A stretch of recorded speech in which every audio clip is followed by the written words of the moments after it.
Okay, let's talk about this. Want to unlock the secrets to becoming, well, instantly more likable, more persuasive, and genuinely confident in pretty much any room you walk into, whether you're thinking about building a business, growing your network, or maybe just forging stronger, deeper relationships. Yeah. You've definitely come to the right place. Today, we're doing a deep dive into Dale Carnegie's principles. These are timeless insights, really, and they're designed to fundamentally reshape how you interact with people and ultimately maybe reshape your life. Yeah, absolutely. And our mission here, in this deep dive is to really pull out the most vital nuggets of wisdom. Some truly surprising facts, actually, from Carnegie's work.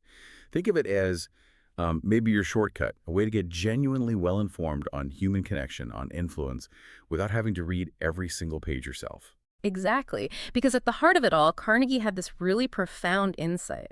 Almost shocking, really, that true success isn't just about what you know, it's overwhelmingly about how you connect with other people. That statistic he uses, 85% people skills, that's a huge shift from how we're often taught to think, isn't it? It really is. It stops you in your tracks. So for someone listening right now, maybe thinking about their career or just personal growth, what's the most immediate, tangible way they can start applying that 85% idea today? Maybe even before they feel they've mastered all the technical stuff. That's a great question because Carnegie really believed it. Success is maybe only 15% technical skill, but a massive 85%. That comes down to people skills. Just pause and think about that. Most of our formal education, our training, it zeroes in on that 15%. But Carnegie argues that the ability to influence, to make friends, to lead with empathy, that's way more powerful than any degree or, line on a resume. So the immediate application, it's actually pretty simple. Shift your focus. Just start observing interactions differently. Not just the technical outcome, but how it happened. Are people feeling heard? Are they, engaged? That's the first step, just becoming aware. That makes so much sense. It really shifts the perspective away from just, am I technically right, towards how is this interaction actually working? Yeah. And speaking of how things work, Carnegie gets right into what he calls fundamental techniques for handling people. The first one seems so basic, but I bet it's a huge challenge for a lot of us. Don't criticize, condemn, or complain. It sounds deceptively simple, doesn't it? Yeah. But the power behind it is immense. Criticism, complaining, it triggers an almost instant defensive reaction in people. Our brains just perceive it as a threat. And when someone feels attacked, even subtly, their ability to listen, to be open, to actually connect, it just shuts down. You might technically be right, but you've completely lost the person. Right. You win the battle, lose the war kind of thing. Exactly. So instead of that negativity, the second principle pushes us towards giving honest, sincere appreciation. Now, this isn't about empty flattery, right? It's about genuine recognition. But how do you make sure it lands as sincere, not just polite noise? Absolutely. And that distinction, flattery versus sincere appreciation, it's crucial. Flattery is often, well, it's about manipulation, isn't it? Telling someone what you think they want to hear, maybe with an ulterior motive. Sincere appreciation, though, comes from a genuine place. You've noticed something specific, you value it about them or their work. It taps into that really deep human need we all have, just to feel valued, to feel seen. And when you genuinely appreciate someone, you open doors, you build trust. They become much more receptive to you, to your ideas, because you're seen as an ally, not a judge. Okay, that makes sense. And building on that, the third principle, arouse in the other person an eager want. This one really seems to flip traditional thinking on its head. Oh, it totally does. This isn't just about spotting a need. It's about framing your idea, your proposal, so compellingly that it taps into their deepest desires, their motivations. It makes them feel like they came up with the solution, or at least that it perfectly fits what they already wanted. Think about it. Most of the time, people try to sell their solution, push their agenda. Carnegie flips it. He says, make them want what you're offering because it aligns perfectly with their own goals, maybe even goals they haven't fully articulated yet. It's like psychological judo, not brute force. You show them how your idea helps them win. That is a powerful shift. Wow. Okay, so building on that foundation, Carnegie also laid out 6 ways to make people genuinely like you. And again, these feel less like tricks and more like fundamental habits. The first one seems absolutely foundational. Become genuinely interested in other people. It's about shifting your focus outward, isn't it? Precisely. In a world that often seems to reward self-promotion above all else, genuine interest is, well, it's rare. And because it's rare, it's magnetic. When you truly listen, ask questions because you're actually curious about them, not just waiting to talk, people feel valued, and that immediately builds connection. And the second way, it's so simple. Smile. It's just a universal signal, isn't it? Approachability, a silent invitation to connect. That genuine interest part feels key, though. And the smile, is it really that powerful on its own? Or can it, feel fake if it's not backed by that real interest you just talked about? That's a great point. A genuine smile, one that comes from that real interest. Yeah, it's incredibly powerful. It signals warmth, openness, positivity. It just does. But a forced smile, Hmm. an insincere one, yeah, that can definitely feel disingenuous.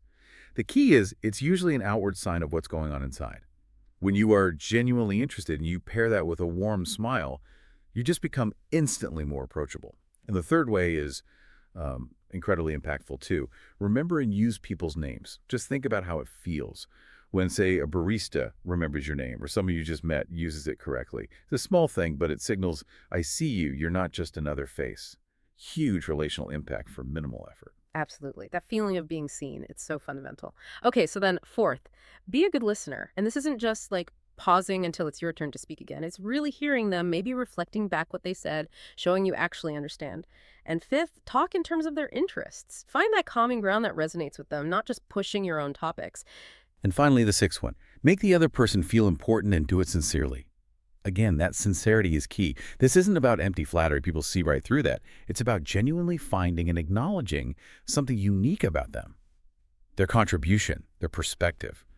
When you truly listen, when you reflect back what you value, you're not just making them feel good in the moment. You're building this foundation of respect. And that respect opens the door to deeper connection and, yes, to influence. These aren't just, polite gestures. These are habits. Habits that can make you magnetic, really, turning casual contacts into strong connections. Okay, so let's say we're getting better at making people genuinely like us. The next step, naturally, is maybe gently guiding them towards our way of thinking, our perspective. Carnegie has some really insightful methods here, too, right? Sometimes even counterintuitive ones. The first one is a biggie. The only way to get the best of an argument is to avoid it. That feels completely backwards if you're trying to persuade someone. But he insists arguments rarely, if ever, change minds. That's right. Because an argument inherently creates a winner and a loser. And even if you win, quote unquote, you've often lost the person's goodwill in the process. People tend to cling to their beliefs, not always because they're logical, but because those beliefs are part of their identity. So instead, Carnegie suggests showing respect for the other person's opinions. Crucially, never directly tell someone you're wrong. It just puts up walls instantly. It's really about preserving their dignity, keeping communication open, creating a space where ideas can be explored, not just defended. And almost surprisingly, admitting when you're wrong is vital too. That vulnerability, that humility, it just makes you seem more relatable, more trustworthy, doesn't it? It really disarms people. It absolutely does. It actually shows confidence, not weakness. When you readily admit your own mistakes, you're showing integrity. You show you're willing to learn. And that makes others far more receptive to your ideas later, because you've modeled that intellectual humility. Then, the fourth principle flows from this. Begin in a friendly way. Always set that positive, collaborative tone right from the very start, before you even get near a point of potential disagreement. Okay, and here's one that feels really profound. Try honestly to see things from the other person's point of view. And even more powerfully, let the other person feel that the idea is his or hers.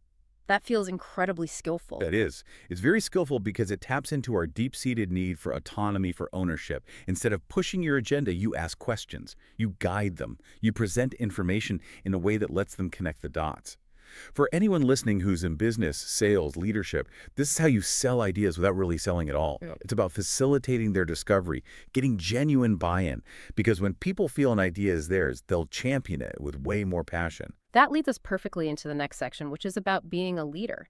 Specifically, how do you change people, guide them, correct them, without stirring up resentment? It seems to be all about inspiration and connection, not domination.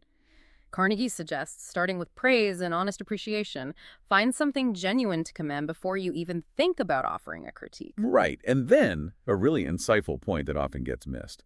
Call attention to people's mistakes indirectly. Even better, talk about your own mistakes before criticizing someone else. This creates a sense of, shared humanity. It dramatically lowers their defensiveness. It basically says, hey, I get it. I made mistakes too. This stuff is hard. It builds a bridge, not a wall. And instead of issuing direct orders, ask questions. That invites participation, right? It encourages them to problem solve and makes them feel like a valued part of finding the solution, not just a cog in the machine executing orders. And crucially, always let the other person save face. Never shame or embarrass someone publicly, even if they've made a significant error. protect their dignity. Absolutely. And finally, praise every improvement, even the smallest step forward. Recognize and reinforce that positive behavior because it encourages more growth. You see, true leadership, in Carnegie's view, isn't just about spotting errors or giving commands. It's about nurturing potential. It's about celebrating progress. It really makes you ask, are we truly leading? Or are we just, giving orders? His principles consistently point towards inspiration, towards correction done right, towards genuine connection. So, wrapping this all up, what does this mean for us right now? This book, How to Win Friends and Influence People, it was written way back in 1936. That's nearly a century ago. Yet, these exact principles, as we've discussed, they still drive powerful results. You see them working in modern boardrooms, in dynamic classrooms, certainly on our personal relationships. And why is that? I think it's because the core of success, the core of connection, as Carnegie understood so deeply, it's fundamentally about human nature. It's not about passing fads or the latest technology. It's about those timeless human needs, our universal desire to feel understood, to feel valued, to feel respected. That hasn't changed in millennia, and it probably won't anytime soon. So, as you reflect on this deep dive, maybe just consider this. How might applying even one of these, let's call them timeless habits, because they're not tricks, how could applying just one profoundly shift your interactions, your outcomes, starting today even? And maybe it's worth asking ourselves, how much of our own success or the success we see in others do we attribute purely to technical skill versus how much comes down to these genuine human connections that people intentionally build and foster? Something to think about.